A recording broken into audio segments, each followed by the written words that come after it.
If anything comes out through the conversation today that you would rather not have shared, just let me know at the end and we'll just nix the recording. Kia ora. Nau mai haere mai. Welcome to our Women and Non-Binary panel. Thanks for coming along. Ko tēnei takumihi ki ngā mana whenua o te rohi nei ko ngā tuahuriri, ka mihi hoki au ki ngā tohu o te rohi nei. So just a quick acknowledgement there to the local mana whenua, which is ngā tuahuriri, and acknowledging the important landmarks to them. We're going to hear from our speakers shortly. We're going to hopefully hear some stories that are going to help us to gain a deeper understanding of some of the additional challenges and barriers that women and non-binary people face in today's world. But once they've finished talking, we'll have a good half hour or so for some questions. This is a safe, non-judgmental space. Your experiences, your opinions, your perspectives are all valid, so do feel free to speak up, ask questions. We really welcome everyone's perspectives. Very warm welcome to our panellists today. We're really grateful that they are giving their time freely to come along and share their stories. We were just having a little kōrero before about how, public speaking, me doing this, introducing other people, introducing the event, easy. Ask me to stand up here and talk about myself? No thanks. Right, so we know that it's a big ask to get people to come along and share their stories, so we're really grateful for that. These stories we hope are going to, we know they will encourage us when we're having our own difficulties with navigating through a patriarchal society. So we really appreciate you coming along. Ko Nell Takuinga. My name's Nell. I've got Sneha and Sahar with me today from UC Careers. If there is an emergency of any kind, look for or listen out for us, and we will guide you to through the right protocols to make sure that everyone is kept safe and no one's left behind. Feel free to get up and make a cup of tea or coffee. There's snacks on the table there. This is very casual. We're not going to be disrupted by you getting up to do that. Likewise, get up and go to the bathroom if you need to. The closest bathrooms are right down the other end of the landing, and you kind of go round a bit of a circular wall, and tucked in behind the wall is the bathrooms. The sheets on the tables, you can read the questions that are posed there, so throughout the conversations, anything that comes up, feel free to jot it either directly on the sheet or on a post-it and stick it on. We would love to hear your thoughts. I'm going to hand over to Sneha very shortly to introduce our panel and throw a question at them. But just before that, really quickly, a karakia to start. Whakataka te hau ki te uru, whakataka te hau ki te tonga, kia mākina kina ki uta, kia mātara tara ki tai, e he aki ana te atakura, tihei mauri ora. Over to you.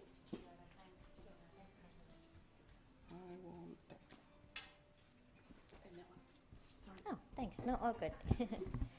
I'd like to introduce our panelists today. So we've got Kate Hennessy. Kate is 31 and is a current UC student majoring in psychology. She has worked in a funeral home, specifically as an embalmer, a highly male-dominated job space, facing challenges such as pushback from families and peers due to her gender identity. She is an advocate for opening the conversations around gender identity, bringing normality to conversations of self-identity. Kate is working towards a place in the clinical psychology program with aspirations to work with others who need guidance with gender and sexual identity. Kia ora, Kate. Yeah. We've got Estella Philpott, who is the co-founder and chief operations officer at Smart & Wise Limited. She specializes in leadership, change management, and communications. She has been responsible for managing change with multi-million-dollar projects delivered to over 2,500 employees. Estella is a pro-sci change practitioner and holds a degree in applied management with a double degree in business transformation, change, and strategic management. She lives and works in Christchurch, New Zealand with her husband Michael Philpott and their Russian blue named Mink. When they aren't working, you can find them either scuba diving or riding their motorbikes. Kia ora, Stella. And we have got Ashley Packer. Ashley immigrated from United States to Christchurch when her partner began a postgrad program at UC this year in February. Ashley has a bachelor in science and biology with a molecular focus. Her background includes working as a lab technician, trainer, and coordinator. She has also 5 years of experience teaching chemistry, forensic science, and astronomy at high school level. She has 2 children, ages 7 and almost 4, and is actively working on returning to the scientific and lab workforce. Her interests includes hiking, reading, and learning Te Reo Māori. Kia ora, Ashley. I will start with a question for all of you. What are some of the unique experiences you faced in your career because of your gender, and how have you navigated them? I'm going to hand it over to Ashley because she's got notes. All right, so first do a sound check. Can everyone hear me okay? Are we registering okay on our recording devices? All right, excellent, thank you. And yes, I do have mine pretty formally written down. I kind of crave structure, so sorry. Kia ora katu katoa, ko Ashley tako ingoa. Hello, my name is Ashley Parker. I'm a scientist and recent immigrant from the United States. My partner is completing his postgrad program here at University of Canterbury, and I just first want to say thank you for inviting me here. I really appreciate it. I did want to open with a great quote I came across this week by Chandani Worspa. She works in an educational nonprofit in Michigan in the States. And that quote is, "Without representation, it's easy to think that your voice, experience, and identities don't matter. The community suffers because parts of it are neglected or ignored in decision-making that directly impacts their lives." So when I was reflecting on that, with the path that led me into science, I realized I was fortunate enough to get there because I was able to have exposure to representation, seeing women in science in STEM careers when I was younger. So like many students here in Aotearoa and in the United States, part of my primary education included doing a science fair experiment. And for a school science fair, I don't know if anyone's had to do that here in their youth. One year I happened to win first prize for my year and was able to advance to the next level of competition. There was a university at my hometown where that competition was held.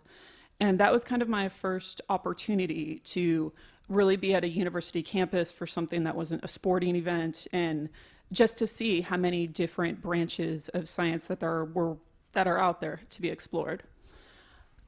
My father didn't have the opportunity to complete a university degree, but he frequently worked with engineers in his career, and he was quite keen to make it known to me that engineering could be a possible avenue for my future. I don't remember the precise logistics of how this came to be, but he happened to have a coworker mention to him that she was attending a leadership conference for women in engineering, and somehow an invitation was extended for me to go along with her to this conference at the age of about 12 or 13. A key memory I have from that event was just looking around this conference room that was filled with women and just realizing in amazement that every single woman in that room had gone to university, completed their studies, gotten a degree in engineering, and just kind of being amazed at that path and that there were so many out there, and maybe that would be a possibility for me in the future. My parents would have been thrilled had I become an engineer, but when I got to university, I encountered microscopes and bacterial colonies and DNA fragments and gels, and the rest was history. There was nothing else for my eyes but biology after that point. So after receiving my Bachelor of Science, I went on to work in a medical laboratory. This is very similar to Awanui Group here in Christchurch, if you're familiar with that company. I started as an entry-level technician, then went on to be a trainer and a lab coordinator. I really enjoyed the work I was doing, but I always kind of had this feeling in the back of my mind that there was something more I could do. I really felt this feeling when I was training new employees, and I would reference dilutions or something they probably should have encountered in their high school science classes, but a lot of them were speaking up. Either they had a terrible teacher or not enough support, or just how hard it was for them to go through science classes in their high school career. And it got to the point where I was like, I wonder if I could apply science training a bit further upstream. Could I teach high school science? So at this point in my life, my partner and I were having conversations about our future. We'd been married for quite a few years, and we were discussing the possibility of children. The lab I was working in operated 24 hours a day, 7 days a week. Finding quality childcare in that area could be challenging to find an open slot, very expensive. We were also discussing the possibility of future moves, both within the state of Texas, when we were living at the time, and our hope to eventually move here to Aotearoa. Some of these places we were looking at to where we might be living were very remote or rural, and there might not be a laboratory there for me to work. But in every other place we looked at, there was always a high school, and there isn't exactly a very long line of people who are enthusiastic about teaching chemistry to teenagers. So I had some discussions with a friend of mine from uni who worked in the same city as us. She was a high school teacher in the area. When I expressed my concerns about having children as a lab scientist in a 24/7 lab versus an educator, she brought up the fact that the district she worked for had recently built a very high quality, lovely childcare center that was exclusively for use of the faculty and staff that worked for her district. It also had really well-trained staff, a very reasonable price. So this was not the sole factor that caused me to switch from laboratory work to education. It was a major component of what kept me working for that district. In fact, I worked for that district for a little over 4 years until we finally moved 5 hours away from that city.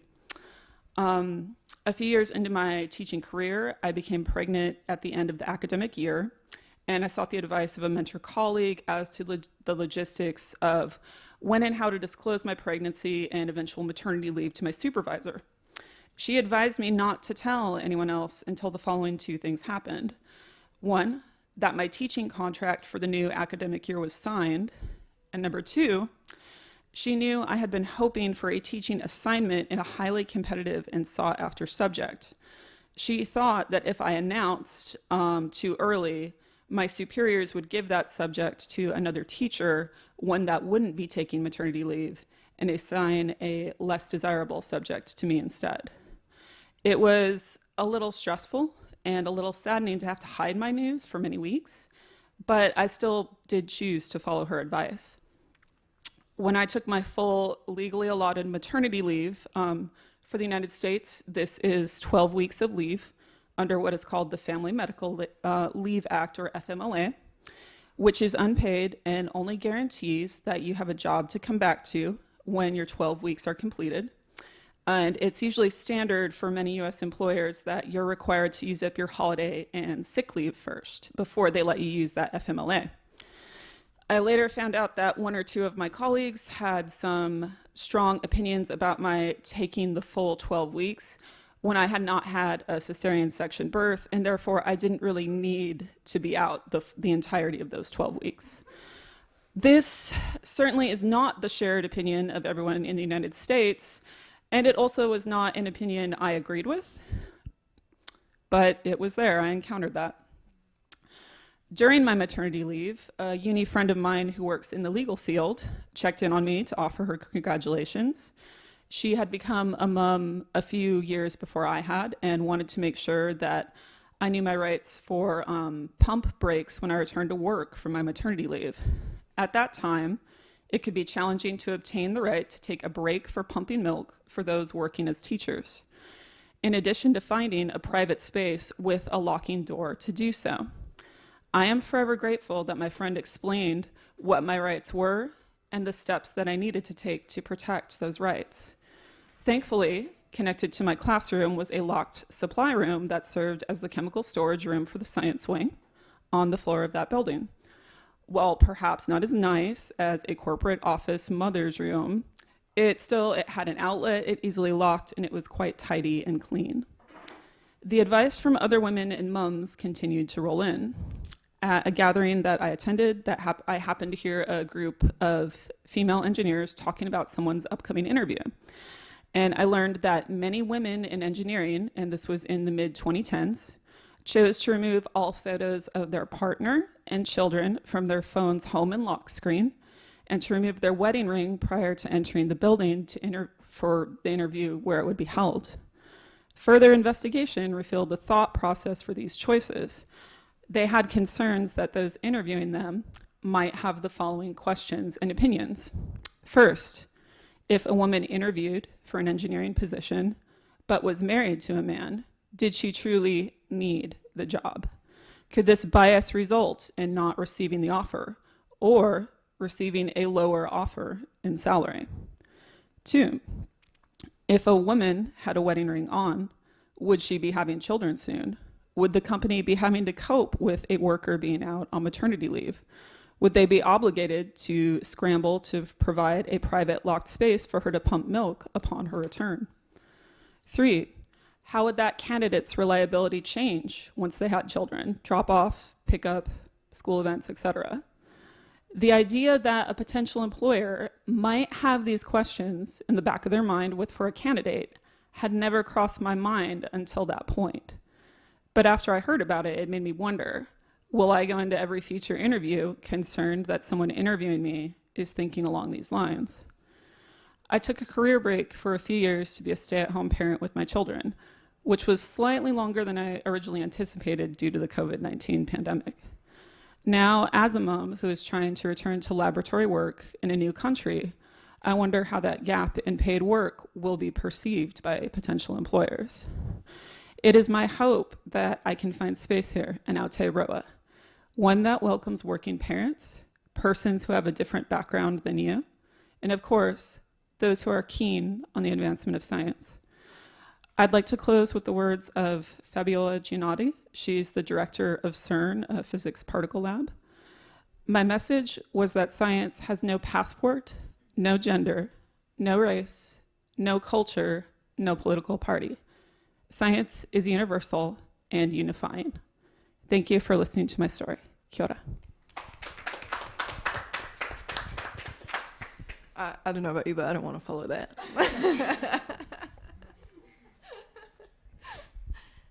Did you want to go? It doesn't bother me.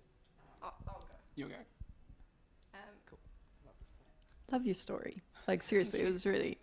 I'm looking at my phone for the question, by the way. I'm not ignoring you guys. Okay. I definitely can't top that, and I don't plan on to. For me, growing up, I would like to start with appreciating how fortunate I was in terms of being surrounded by really, really powerful women in my life. I had a mother who moved mountains to make sure she could get a job and provide for the family, not just her immediate family, but, you know, for our wider family. There was like 30 of us that lived in a 2-bedroom house in the Philippines on a street called Mud, literally translated as mud. We were broke when we grew up, you know, sometimes eating just salt and rice. So I was surrounded by women who just worked hard to provide. And it didn't matter what the job was, they did the job. So from a very young age, I kind of learned and realized the value that hard work brings, but not just hard work, as in how you don't have to wait for others to help you get out of situations, that really you rely on yourself to do that. Two-prong that one is, because I also had to learn that I needed to rely on other people as well amidst that. Moving from the Philippines to New Zealand was interesting, not just in the concept of moving from a big city like Manila to the middle of nowhere, little tiny town called Grenadine, Westport. You know, that was a shock to the system, utter shock to the system. Literally walking down the street and it was like, there are no kids here, none at all whatsoever. And I was just baffled, lost. But, you know, immigrating, you kind of start to learn the culture and you start to realize, you know, how does it all work here? And it was my first exposure to the Kiwi, like super like farmer, like men's men kind of perspective of like, she'll be right. That was an interesting thing to grasp, to experience, seeing like these blokes, I guess you would call, just going at it and just going hard. I did admire that they had the same approach of hard work, which is they just went hard and they worked hard for it. But in that space, I felt like just by being a woman, you know, you were kind of naturally already viewed to do the lighter things, the things that didn't require heavy lifting, or it became kind of like a challenge for me as a kid growing up of like, cool, how do I keep up with the boys? How do I make sure that I don't miss out on things just because I might not be able to keep up with them? So I played sports, you know, not professional or anything, just at school, but like touch rugby or anything like that to kind of keep up. But balancing it as well with all the other more feminine things that I wanted to pursue, like dancing or singing or whatever. Both, I guess, have taught me from a gender perspective that whether you're a guy or a chick, we're all here trying to figure it out. We're all here working hard to kind of just make a go of things to find opportunities for ourselves. And that's all good and well until it becomes toxic, and then you get into that whole patriarchal concept. And people are actually starting to prevent you from achieving things. And in all honesty, I've experienced that from men and women. I have had in my career progressing of moving into owning my own business, moving into change management, where I've had women who were senior to me who looked at me and went, you're naive, or you're just too young, or you just don't understand. And it's cutthroat. You know, these women that you sometimes expect, hey, you're here, like you get it, right? Like you totally understand that this shit is hard. So you're like, you're here with me with it, right? Not necessarily. And that's that cutthroat perspective of sometimes people are in it for themselves, and that's okay, but not okay when you actively try to actually prevent others from making it for themselves as well. And I guess that's why I got into the field of change management, because for me it was like, dude, I just want to help people. I want to help people find a way so that it's easier for them to transition, you know, go through a change that will help them actually progress to where they need to get to. So yeah, that is literally my focus every time. It's like looking at the people's perspective.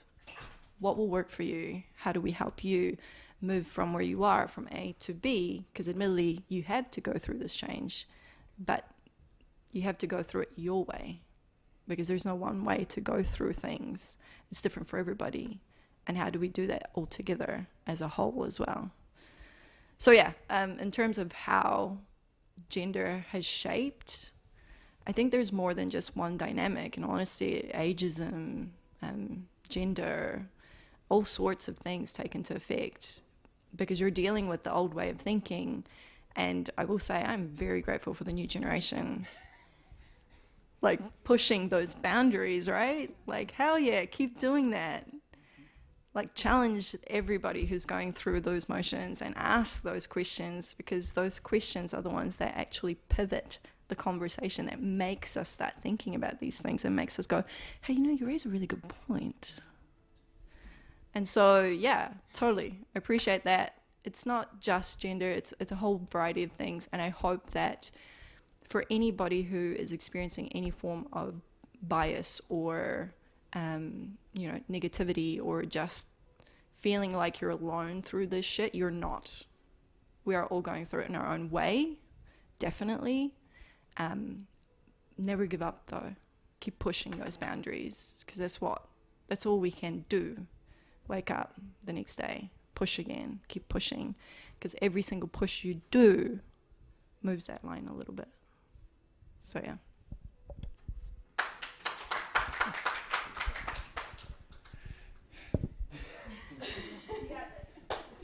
I got this, yeah. I'm feeling very underqualified to be sitting here right now, right?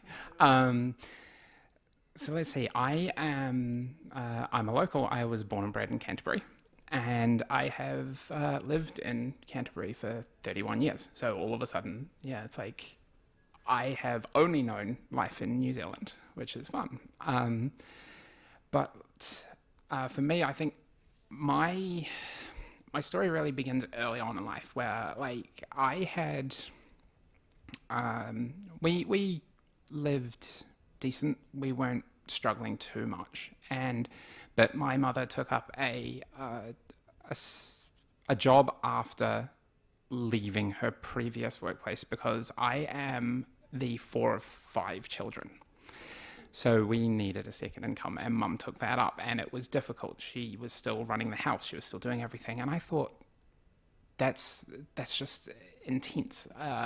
We were one of the few families that I knew that needed to do this, and I really looked up to her for this, being able to sort of run the house and get us to school and still go to work at night, finishing at midnight some nights, and then getting up again at 5 or 6 to start everything all over again. And at the time, I didn't really see it for what it was, but then later on, looking back, I really appreciated it. And growing up, I had sort of I grew up very typically. I was pushed into the things that my parents thought I should have been doing, and I had a typical upbringing as a classic little boy. Fun. Which obviously there was, I had a lot of pushback, and I got to the point where the more feminine side of things that I really wanted to look into or explore and just try and figure myself out, there was a lot of pushback with it, a lot of pushback. And then I had figured myself out in my early teens, but the language hadn't caught up with us, and I had no idea what was going on. Absolutely no idea. I just knew that things weren't right, but I didn't know how to look into why things weren't right. I didn't know who to talk to. And I lived with that for 11 years. So I went from 14 to 25, knowing exactly what was going on and suppressing it all. And at that point, I knew a change had to be made, because I would... God.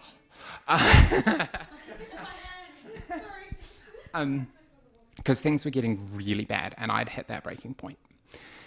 And I, at that point, had sort of learnt the terminology and everything, and I was seeing people, and I decided to transition. And I thought, yes, this is perfect. And I was testing the waters for myself. And in this time, I'd seen my parents sort of progressively get better and better with the rainbow community and these more progressive ideas. And I thought, wow, this is fantastic, because like, not throwing shade, but boomers, right? Like they have a particular mindset to these things. And I was like, okay, this is really cool. And they were very supportive of these things. So I got the courage. Eventually, it took a long time, but I says to them, look, I'm going to transition. This is what's happening. And the immediate pushback, the absolute uncertainty of where things were going, because all of a sudden my progressive parents, who were so supportive, weren't supportive when it happened to them. They weren't supportive when it was their child. They were only supportive when it was someone else's. And I didn't know what to do. So at this point, I was working casually with my boss at the moment, and in a funeral home. Fantastic.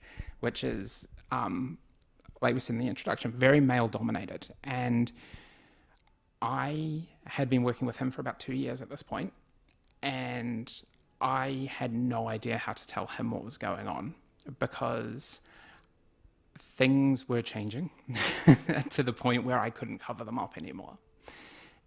And the reaction from my parents made it so I couldn't tell my boss, and I had to continue to hide at work, which made life very difficult. I am working in a stressful job anyway, and then throwing the stress of this on top of things was just mental. It didn't work. But in the end, I talked to my boss, and he says, "That's fantastic. What do we do now?"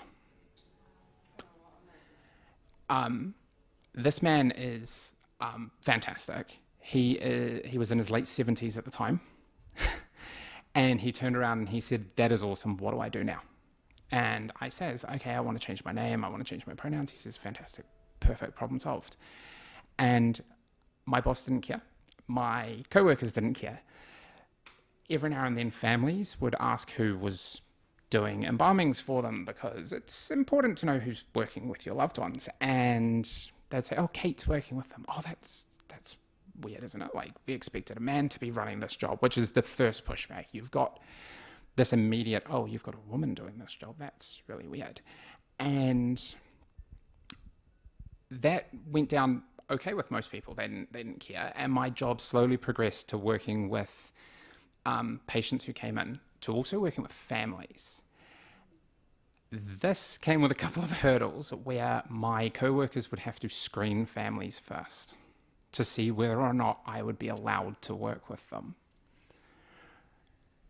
Not because a woman in the workplace was weird, but because there was a trans woman in the workplace. And that doesn't go down with everyone very well. Though, incidentally, some of the people that you think would have a problem with it really don't. And at this point, I also managed to sort of get my foot in the door in a funeral home here in Christchurch. Fantastic. I got lucky. One of my co-workers knew someone, and they were looking for an embalmer. And I worked with them for about 18 months until management changed.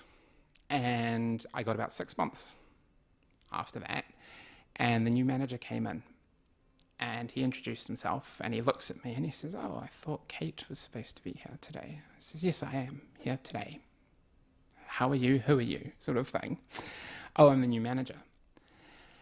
And he sort of, looked me up and down and left, and I didn't hear anything else at all. I stopped getting hired from them entirely. And yes, the jobs were few and far between, but I had sort of a steady 2 or 3 times a month I'd work for them. And then it stopped because the new manager couldn't handle it. The new manager just could not handle it. But it could also be brushed off as coincidental. Because I was only going in when I was needed, you're no longer needed, just happens to line up with the point where new management hates you.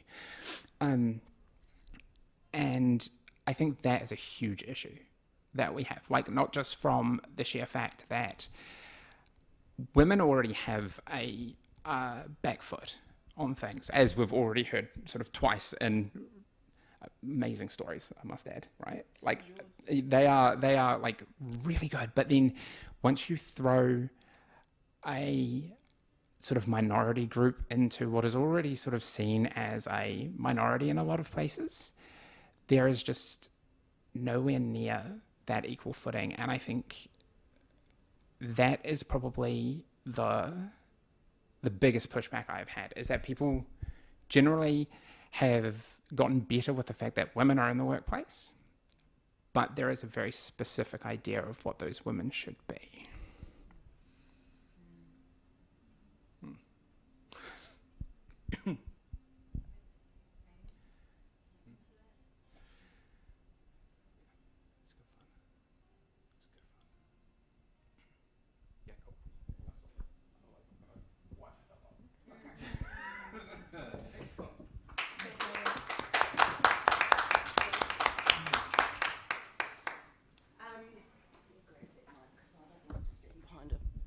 Thingy. I think it's weird to stand behind there.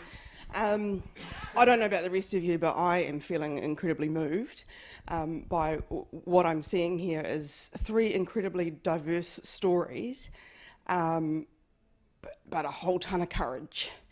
And I think, you know, sometimes that we forget that as women and non-binary people, we have courage. We've been forced into experiences that have made us have to be courageous, and that's not always comfortable, but I think it's something that's on our side. For, you know, Estella, you talked about, we just keep pushing, we keep pushing. It's great. Something else I think that came through for me really clearly was, you know, representation.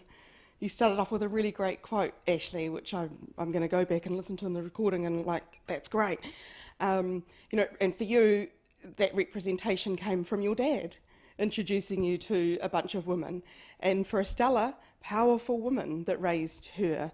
And for Kate, it came from an amazing boss who was really supportive. So not necessarily representation, but also support, good allies.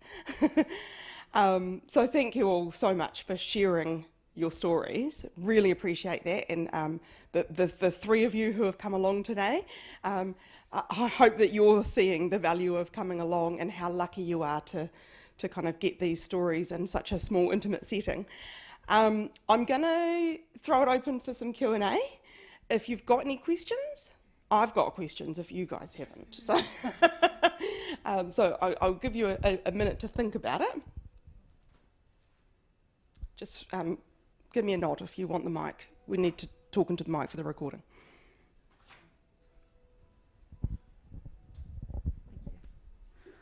Kia ora koutou. I have a question for Estella. You mentioned that you have experienced quite a bit with other women in your field, sort of looking down on you perhaps, or you know, so having some pushback from other women in the field. Do you find that field of sort of change management, business analysis, all of that is still very male dominated, or are there more women in the field who kind of feel like they've carved out their place, so now you have to fight and carve out your own place? Hope that makes sense.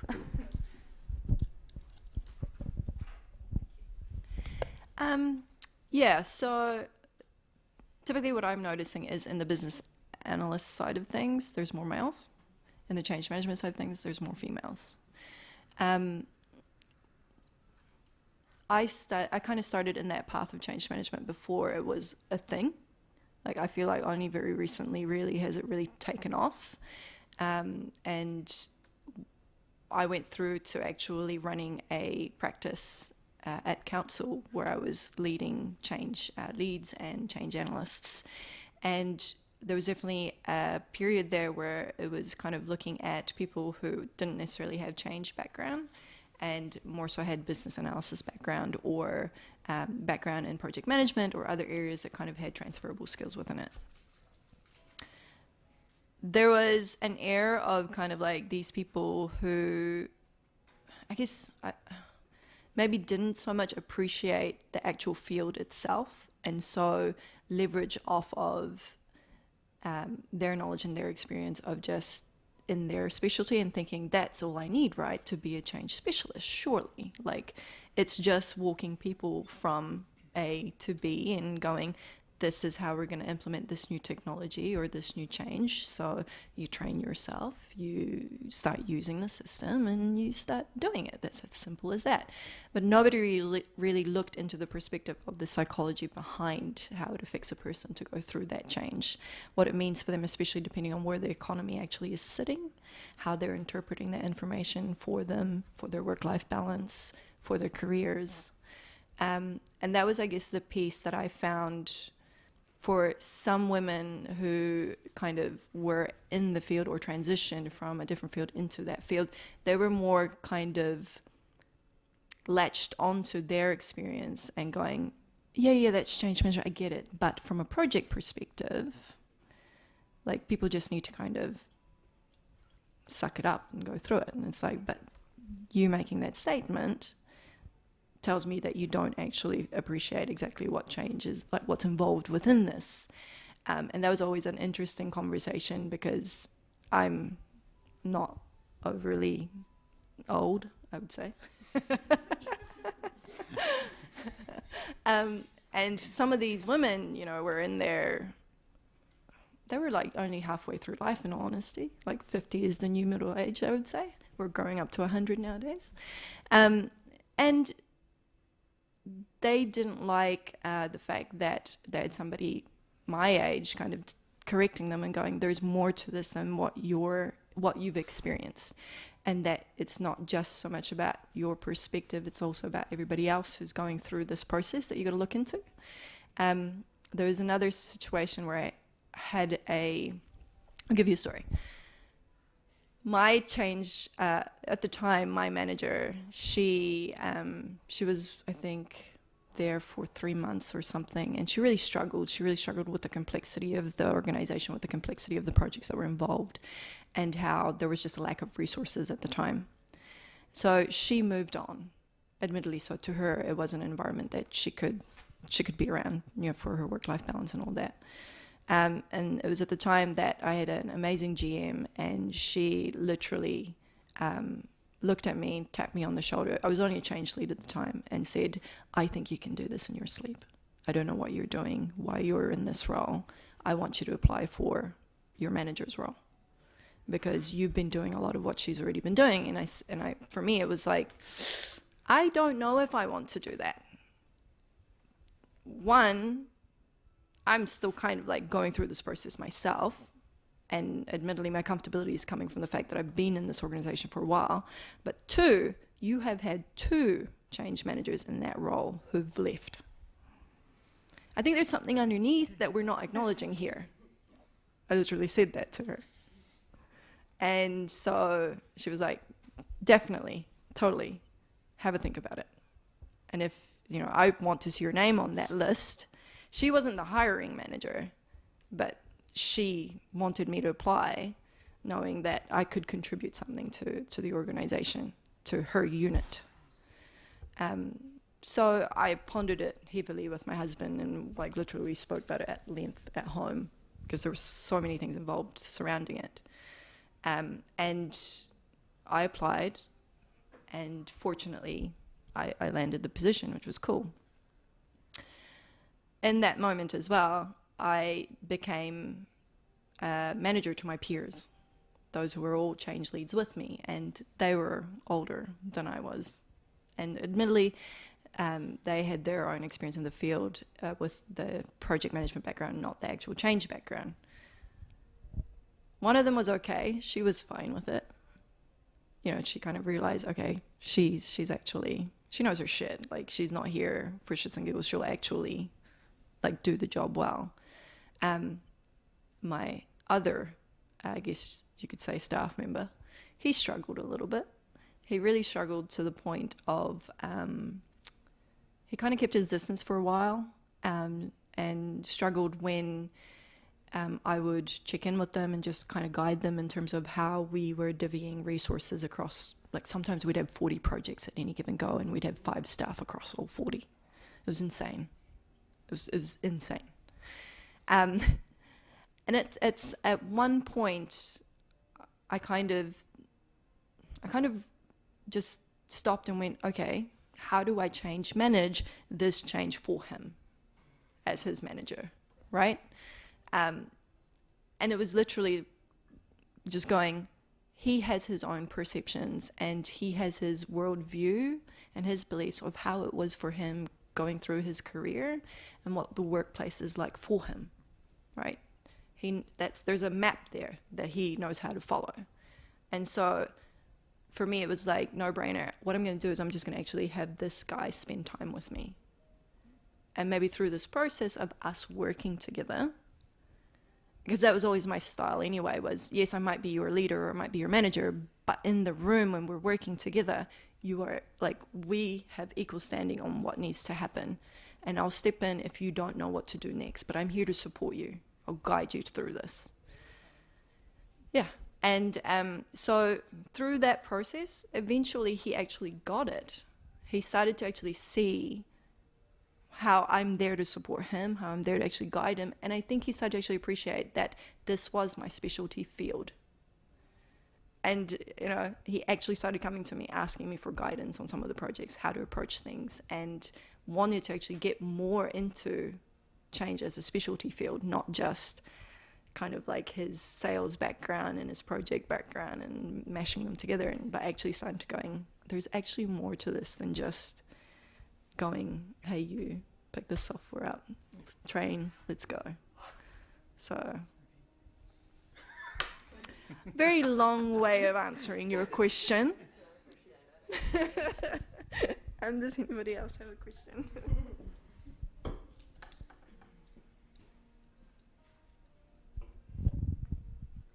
Any other questions? I have a question. Can you remember a time where someone did something, even if it was a really small something, and you've already given examples of this, but maybe a different one, where someone behaved as a really good ally for you, or a time where you didn't feel supported, what would have helped? Oh my God, where do you start? Okay, so a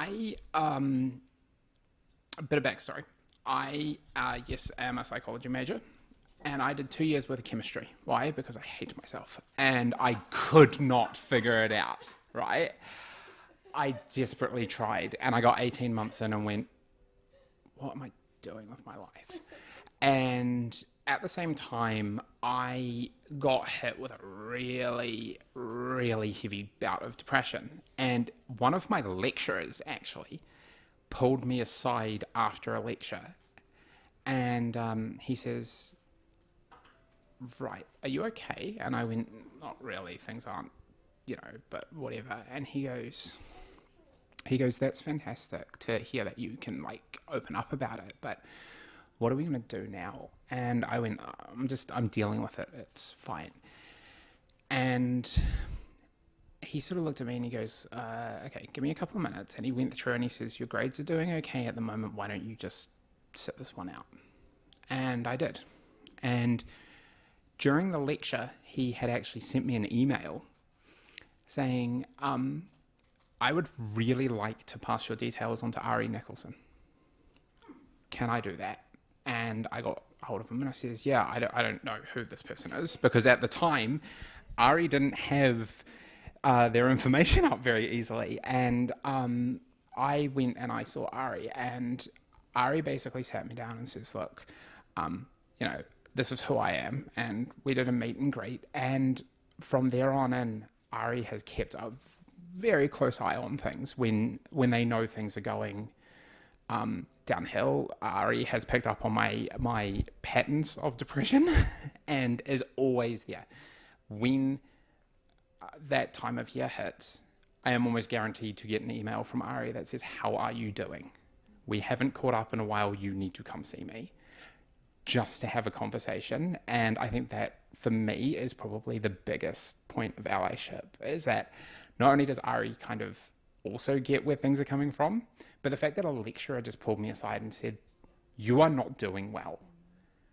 Let's push you in the right direction. And that set off exactly what I needed to help me stay at the UC.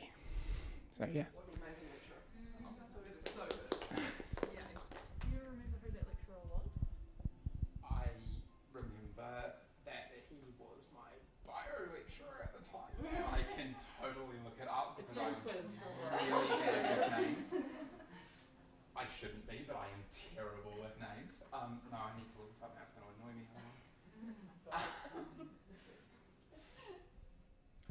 Should we pass the mic first? You can go first. No, I've literally just spoken, so let's fine.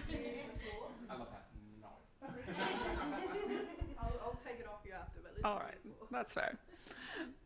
So for allyship, I think one major thing would be if you are fortunate enough to have a really good mentor in your life.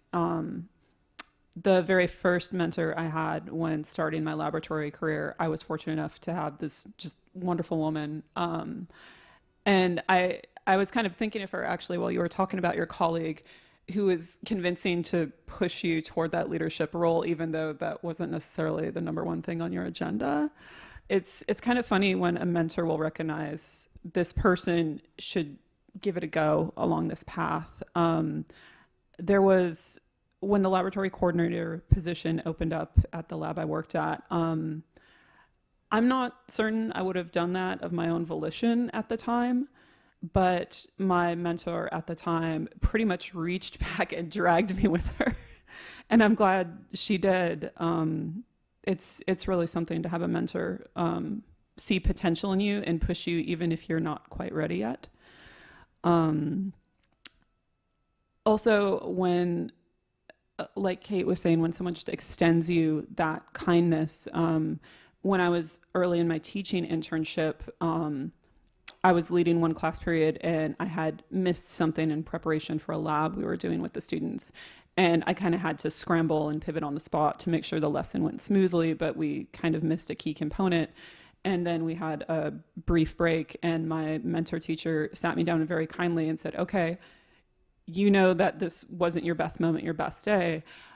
What did you learn from that moment? What can you do better the next time? And it was really just such a kind but very structured and wonderful way to look at either a problem or a failure, analyze it, and then solve for the next time how to be prepared the next time you run into that sort of thing. And she just did it with such grace and just so kindly. And I really hope that going forward, any future problems I encounter in my work, I can do that just as well as she did. She just did it in such a lovely way.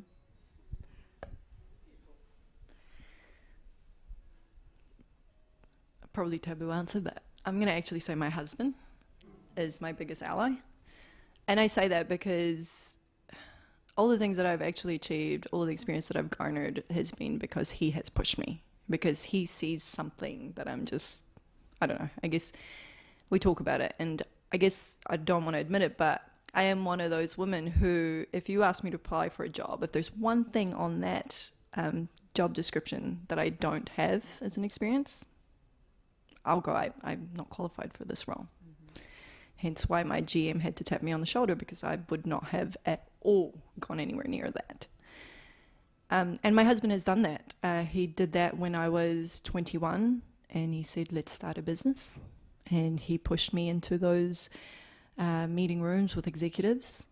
And I sat there with these very like old school kind of like stuffy dress shirts and, you know, spoke to them about how we could actually make them more awesome in their organization. And as a 21-year-old, that's scary. Shitting my pants. You know, everyone looking at you in the room and it's like, oh shit. So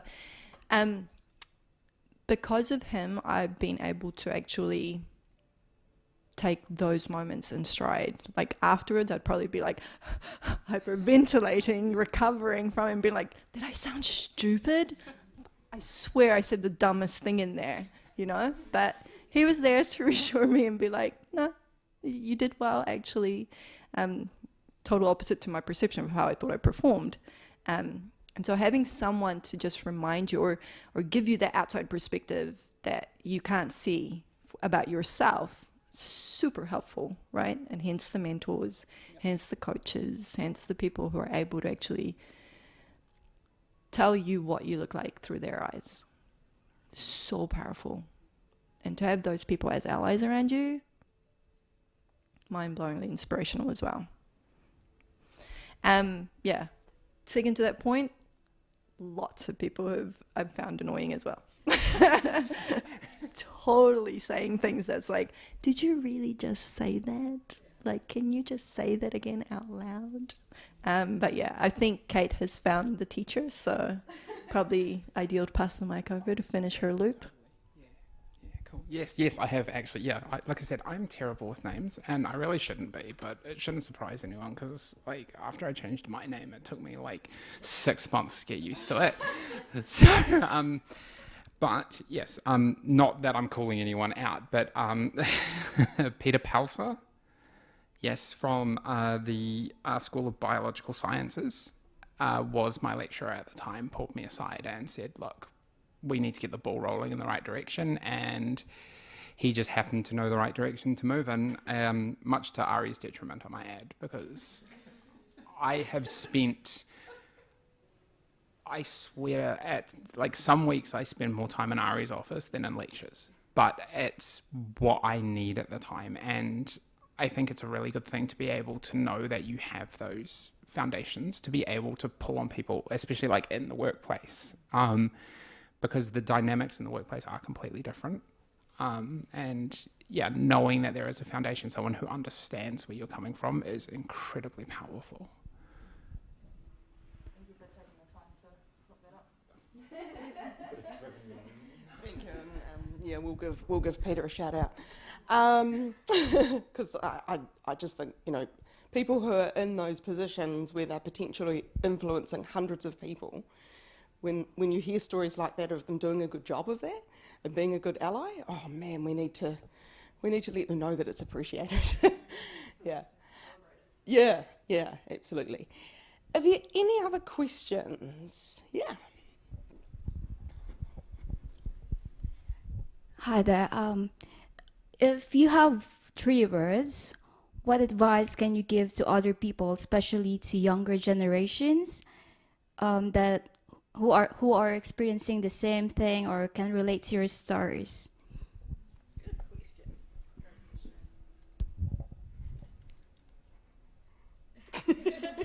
It's not a question for me. 3 words. Shit. I can give you 2 right now. No, not that one. Reach out. Reach out. As in, don't be scared to actually jump on LinkedIn or somewhere, wherever you want to jump into, like the UC career boards or whatever, and see if you can find somebody in that space that you're wanting to get into. I'm not sure, what are you studying? Masters of Professional Accounting. Okay, cool. So see if you can find somebody in that industry who's doing quite well, whether they're male or female, doesn't matter, but reach out to a few of them, do like a top 10 list or something, and just see if they're willing to give you the time so that you can ask them questions. I find that's what I love most about my job, is the start of any change project, I do an interview. So I literally go, no assumptions, tell me how are things going for you, what do you want, what are you looking for, how does this going to affect you? When you pull people aside and you get them to give them the time of day to just go, I've got some questions for you and I'd really appreciate to just get your thoughts around this. People actually like sharing their thoughts, because it's not often do people actually ask them questions about their experience, their background, not necessarily publicly, because for some people that's scary, but like as a one-on-one, like coffee, there are so many people out there who are progressing their careers who will actually go, hey, this is cool. Somebody who's at the start of their journey has just like reached out to me, and it takes them back to a time when they were starting. And there are a few people who are willing to actually sit with you and give you advice to help you progress your career. So don't be scared, reach out. Those would definitely be 2 words. Let me think about that and come back to you. Oh, yeah. 3 words. I would have to say true to yourself. Okay. It is not just in regards to like who you are and where you're going, but if you are struggling with anything, if you don't understand something, it's better to admit that to yourself first and reach out to someone before it snowballs out of control. And it's the same thing where, like, if you are having issues in the workplace, if you are having any sort of struggle, even if it's just today and you're like, I am not feeling it today, be honest with yourself. I'm not feeling it today. I can make up for it later. Don't push yourself to the breaking point, because it's kind of like covering everything up is exhausting. Trying to just push through everything when you are not accepting the fact that you're not at your best can be more detrimental than just accepting that I'm going to do half the work I should today, but it's going to be decent work, as opposed to I'm going to do all of it and I have to redo it all tomorrow.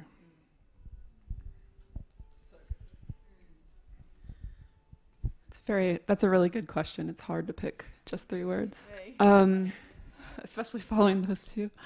They're really good. Well, I'm going to be bad and choose a larger value of 3, actually 4, and that's going to be who's in the room. So you won't be a student forever. You won't be at an entry-level position forever. Whenever you get to where you're going or the start of your path for your master's in accounting, once you're there, look around and notice who's in the room with you. And sometimes you may have to flip that question, and it might be, who is not in the room with you? And one thing I love to do when I'm doing my research on a company is, one, go to their social media photos and also their board of directors and see if there's some similarities in the photos. Is there diversity? Are there any women on the board? There's still quite a few pages I follow. I'm like, there is not a single woman on this board of directors.